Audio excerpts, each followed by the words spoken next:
ya mauaji, kuumizwa watu katika uchaguzi, maandamano na mambo mengine yanahusu uchaguzi hayawezi kuchunguzwa kupitia sheria ya tume za uchunguzi. Wakati sheria hii ilitungwa mwaka 1928, Tanganyika wakati huo ilikuwa koloni la Uingereza kwa uangalizi wa League of Nations. Hivyo haiwezi kasemwa kuwa ilikusudiwa eti hata makosa ya uchaguzi yachunguzwe kupitia sheria hiyo. Hivyo uteuzi wa tume ya Jaji Mohamed Othman Chande ulikuwa batili, na kazi yote walioifanya ni batili na matumizi mabaya ya fedha za umma na yanayokiuka ibara 27 mdogo, ibara 27 moja na 2 za Katiba ya Jamhuri ya Muungano ya Tanzania. Kamati kuu imeamua kuambia Watanzania kuwa kile kilichofanywa na Samia Suluhu Hassan na genge lake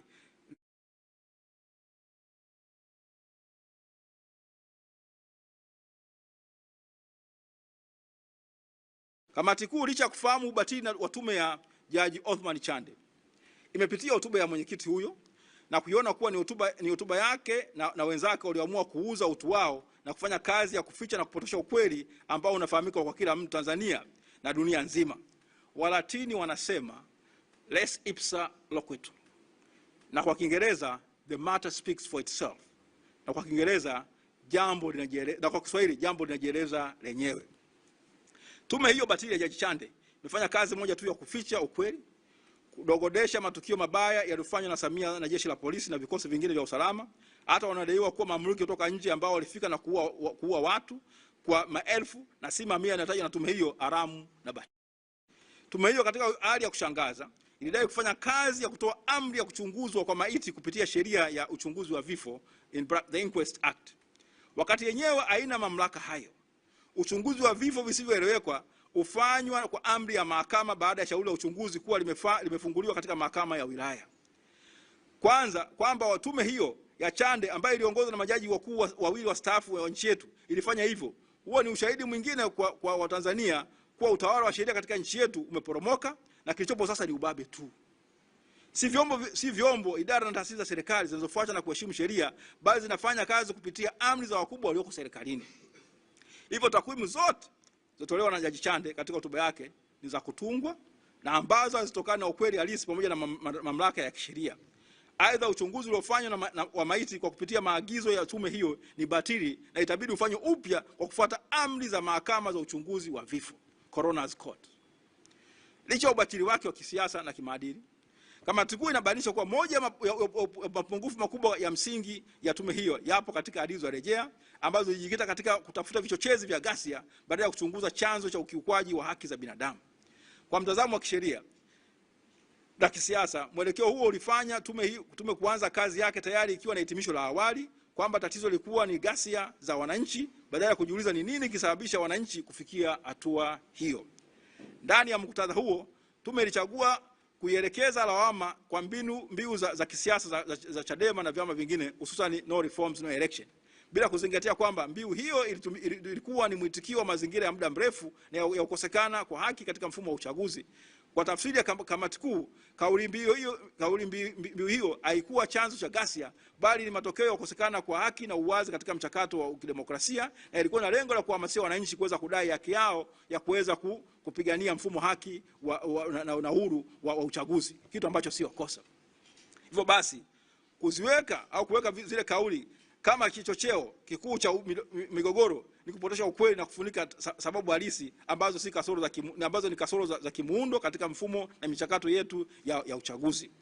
Kwa upande wa uhalali wa tume, kamati kuu inaona kuwa kulikuwa na pengo kubwa la kuaminika, credibility gap, na kutokana na namna ilivyoundwa na kuendeshwa, wajumbe wake waliteuliwa na mamlaka ile inayolalamikiwa kuhusika katika matukio ya ukatili, jambo linalozua mgongano wa kimaslahi. Aidha, ucheleweshaji wa utoaji wa ripoti ulikuwa mkakati wa kutengeneza kampeni na simuliza kuandaa umma kuikubali ripoti ambayo ni batili, huku mazingira ya hofu yaliyotawala yakiwazuia wananchi wengi kutoa ushahidi wao kwa uhuru, hasa ikizingatiwa kuwa vyombo vinavyotuhumiwa ndivyo vilikuwa vikilinda mchakato wa tume. Tume hiyo ilianza kampeni ya kuipigia chapuo kile ilichokiita ripoti, na mwisho kilichotolewa kwa umma ni hotuba. Tume ya mauaji inawezaje kufanya kampeni kwa kutafuta mashehe, wachungaji, maaskofu, wanasiasa, waandishi wa habari ambao hata kabla ya kuiona kusoma ripoti yake wanaamka na kusema kuwa wana imani na tume? Ama kweli kiwango cha watu kujiheshimu katika nchi yetu tena watu wazima.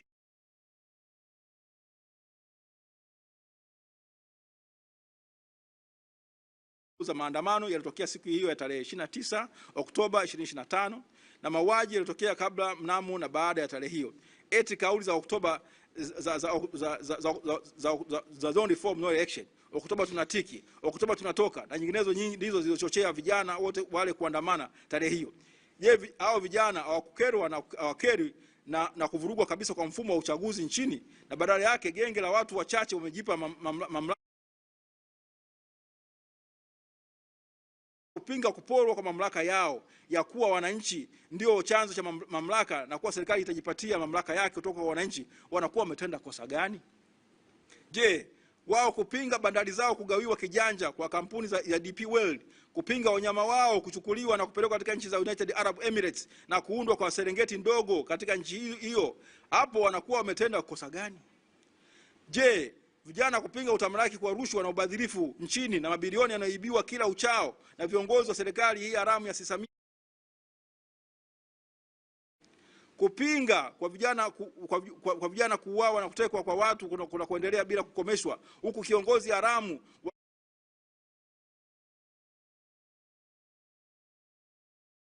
kosa gani? Je, bunge linapogeuka muhuri wa genge la watawala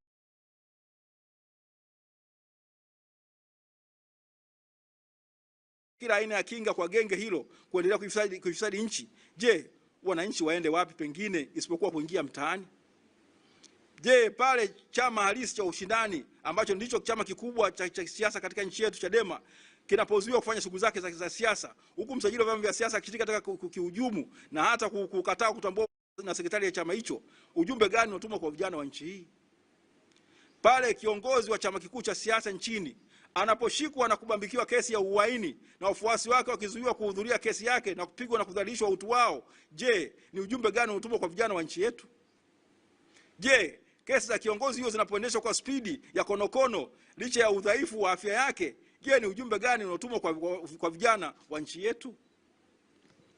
Kamati kuu imeshtushwa kabisa na kitendo cha tume ya Jaji Chande kukosa hata kuzungumzia kwa namna yote ile kule kushikwa na kuwekwa ndani kwa mwenyekiti Tundu Antipas Lissu na jinsi kesi zake zinavyoendeshwa na matendo machafu yaliyofanywa na polisi na askari magereza kwa mwenyekiti Tundu, ni pamoja na wafuasi wake kupigwa, kutekwa na kutupwa huko Mabwepande na Ununio, udhalilishaji wa kingono na maungo wa viongozi wa chama na wanachama wa Chadema pamoja na vijana waliokwenda kuhudhuria kesi zake.